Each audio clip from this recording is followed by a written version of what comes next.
As a youngin', do it all for the G. I'm holding conversations, tapping the mental. We tryna build like a king. Sit down with Gconnet, gotta think. While spitting the game with bees, I gotta shout out today. As a youngin', do it all for the G. I'm holding conversations, tapping the mental. We tryna build like a king. Sit down with Gconnet, gotta think. While spitting game with the bees. Hey, what's up, world? It's your boy, comedian JJ Williamson, aka JJ from the SIP. You know me. BT coming for you. Def coming to jam. The movie Johnson Family Vacation. Kid folk. I'm out here grooving right now. Tapping in with the 1 and 2 punch Gconnet. So y'all make sure y'all keep tuning in and holler at your boy. What it do, folks? It's your boy G2B. This is Generation Conversation Network, better known as Gconnet. And today we having the conversation with the comedian, the one and only, Mr. Speedy himself. What's up, Speedy? How you doing, man? What's up, dog, man? Good to hang out with you, bro. Now, I know we're supposed to do this, 5 times? I'm going to say 6. At least 6 times. And it's all been on me, so my bad. I want to apologize, so my bad. Oh, man, that's all great. I'm glad you're here today, man. You know, I see you speeding through that traffic out there trying to avoid them raindrops, huh?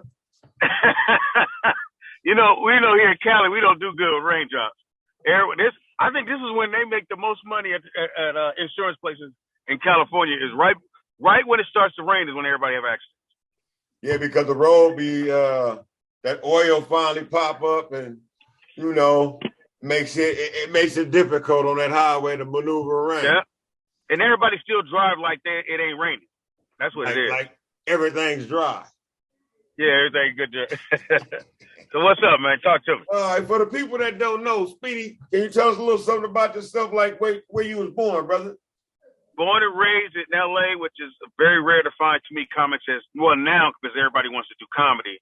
But at first, it was not that many comics from L.A. that were doing it. But born here in L.A., man, been doing comedy since 1990. I think you was probably 4, since 1990.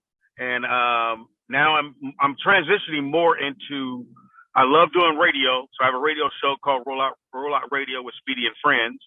And I do that 3 days out of the week, Monday, Wednesdays, and Fridays from 1 to like 4 or 5 o'clock, depending how we rolling. And then writing movies. And then I just wrote on Jamie's other TV show that was on Netflix, Dad Stop Embarrassing Me. So we got 1 season of that in. And now I'm just, I like writing. I like writing movies. It's hard for me to watch a movie without looking at it like, well, why the writer didn't do this or why the writer didn't do that. So that's what I'm doing now. But I love doing radio, and I'm still doing stand-up when I get a chance. Okay. What school did you attend growing up out there in California? Oh, man. I doubt if anybody knows Lenox High School, which is in between Morningside and Inglewood. Okay. So there's Lenox that was right in between those 2 places. That's where I graduated from. And, little unknown school, but we kind of did our thing a little bit. Who did you come up listening to as a comedian, as a teen? Oh, man. Greats, man. Richard Pryor. Like all the Richard Pryor LPs that your friends probably had. So I would go over their house, and my dad didn't have that stuff, and listen to it.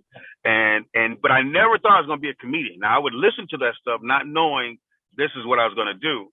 And as I got older, and I got right around 30, and it was, it was 90, well, probably like 28, trying to figure out what I was going to do with my life.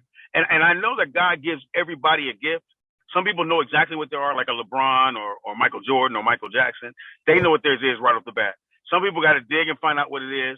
Mine's is just, I was able to bag, like if we had a bagging session in LA, they would do street races. So we go to street races and then get out the car and you bag.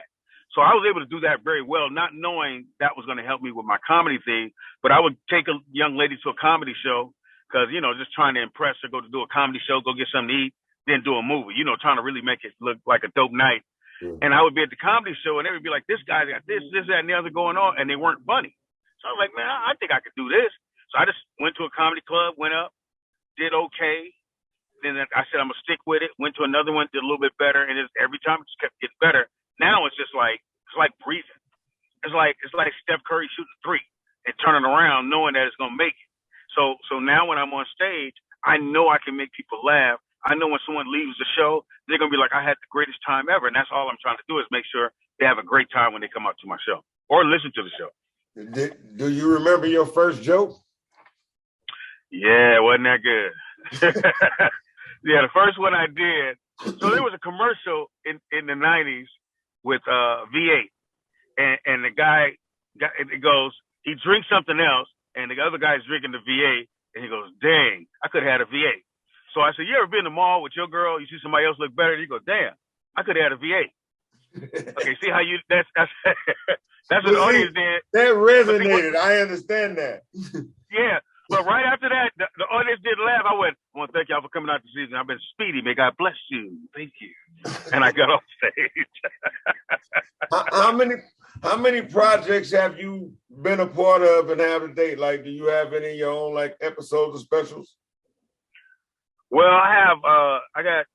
I got some stand-ups that I've done. I've done stuff on BET, Def Jam Comedy View. Def Jam Comic View. Sheesh. I've been on different every show that I did warm up for, which is audience warm up. I was able to be on that show, like Jamie Foxx show, In the House, Moesha, things like that. So it's been a lot of shows I'm associated with, especially on the warm up side. And like a lot of comics may not know, just in case your audience doesn't know what that is. If you ever go to a live taping, they usually hire a comic in between the cuts to go to the next scene to keep the audience, abreast of what's going on and keep them, kind of, still in the joke, being able to handle for the next scene. And so I did that for, I got at least, I got at least 30 shows under my belt. Did the Apollo, got a standing O at the Apollo, which is the weird thing about that is, so Jamie Foxx got booed. D.L. Hughley got booed. A lot of people, a lot of comics, big known comics got booed at the Apollo. I got standing up. So I figured if I had a got booed, I'd be like Jamie Foxx, So. So you'd have blew up, huh? You'd have blew up. I'd have blew up, but I got standing up. So. Well, yeah, I can see why you say that. I'm trying to figure out which one is better. Because trust me, I didn't go there to get booed. I was trying to make sure, and I could not believe it, man. The people stood up, and this was during the time when L.A. and New York, it wasn't cool. Right. Remember that? It was right during the Tupac, Biggie. It was right, and I went to go do it, and my man from the Cosby Show was the host, Malcolm Jamal Warner, and I had just won the Bay Area Black Comedy Competition. So I told him, I said, "Yo, man," they had put that on the paper. I said, "Don't mention the Bay Area," because I didn't want to get booed.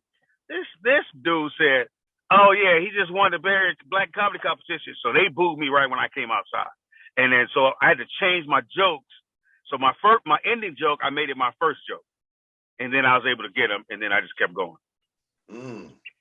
Okay. How did you start with the rollout show?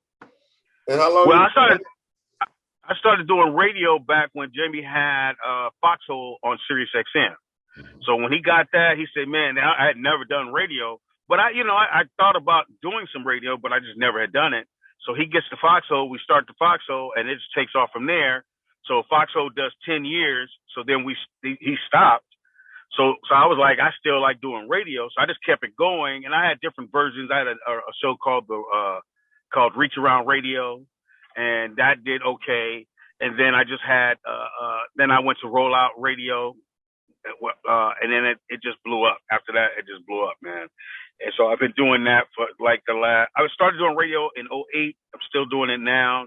This version of what I'm doing now, which is Reach Around Radio, which is a Rollout Live with Speedy and Friends. Been doing that going on 3 years now, 3 to 4 years.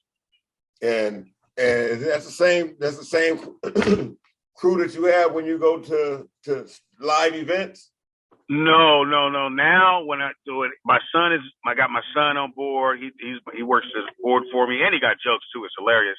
But I was able to find a few other people out. I like giving other comics a chance to get into radio. And I usually tell them, man, nobody ever says come do radio. You either got to know how to do it already.